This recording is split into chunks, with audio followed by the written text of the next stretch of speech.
Last week, Ukrainian President Volodymyr Zelenskyy dismissed his tech-savvy defense minister. That sparked protests among supporters who credit him with helping to transform Ukraine's defense capabilities over the past 6 months. Special correspondent Simon Ostrovsky and producer Katia Patin report on the revolutionary technologies and policies that help drive that transformation. And a warning, this report includes graphic descriptions of war. Victory gardens, war bonds, ration books. Every war has its home front. In Ukraine, a secret group of volunteers, including this woman who goes by the call sign Little Witch, are supporting their troops by making weapons using 3D printers. Like so many others in this country, she's transformed her small apartment into a high-tech printing armory. It's hot as hell in here.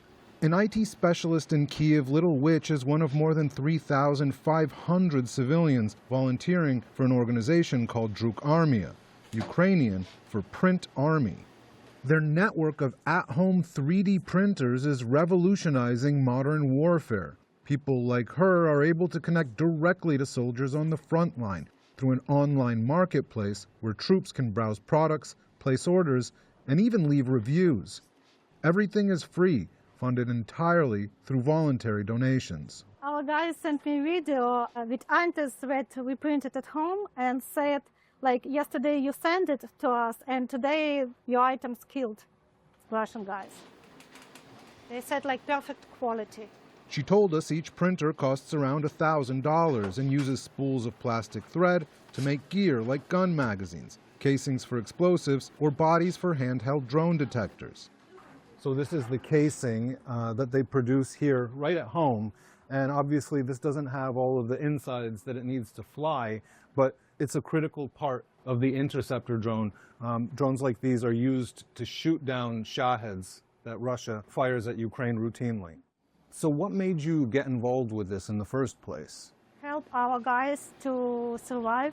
We want Ukraine to be free, and we want that Russia leave us alone forever. 4 years into a war against a country with an economy 10 times its size, Ukraine is fighting back with ingenuity instead of scale.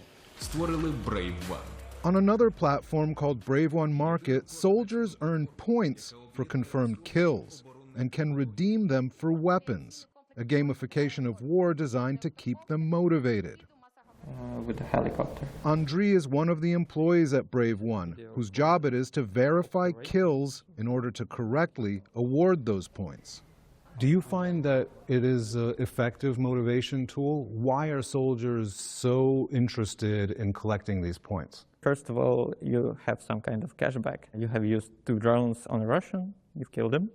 Then you got your 2 drones back from the marketplace. Then you will use it again and again and again and again. Andriy told us he's able to confirm the accuracy and point value of every kill because on the war's tech-dominated front line, nearly every mission is now recorded by drone or by a soldier's head cam. He says he watches hundreds of mission videos every day.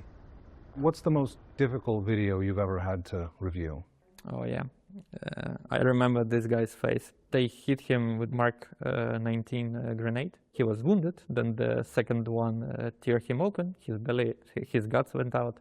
And then the third hit was with the M67 grenade. It just landed in his guts, like in the stomach.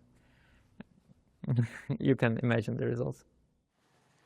Remarkably, Brave One and the Print Army's products both get delivered directly to soldiers on the front line, reaching positions at Amazon Prime speed. News Hour followed one of the deliveries from the Print Army to a soldier serving in an undisclosed location in Ukraine. To make this work when it's dropped from a drone, we use an inertial firing pin. This Ukrainian soldier showed us how 3D printed items are also used to adapt conventional weapons for modern drone warfare. A lot of these items look like toys, but they're actually very dangerous weapons. They say necessity is the mother of invention. And during this war with Russia, Ukraine has been incredibly inventive. The Army of Volunteer 3D printers is just one of the ways that Ukraine has adapted to fight a much larger enemy.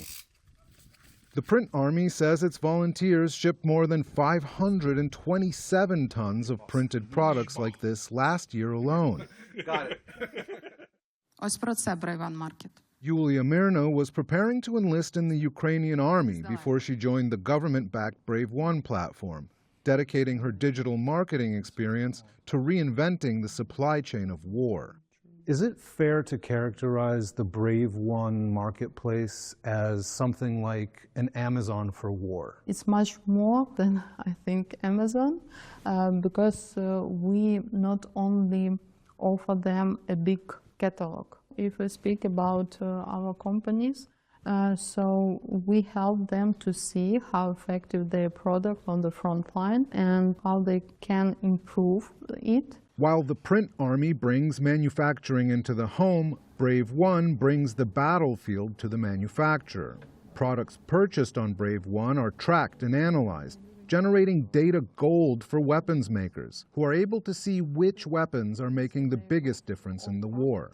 Brave One isn't just a marketplace or an Amazon for soldiers to get the equipment that they want. It's also a venture capital space where technologies are put forward, and the promising ones attract funding from the government and private investors.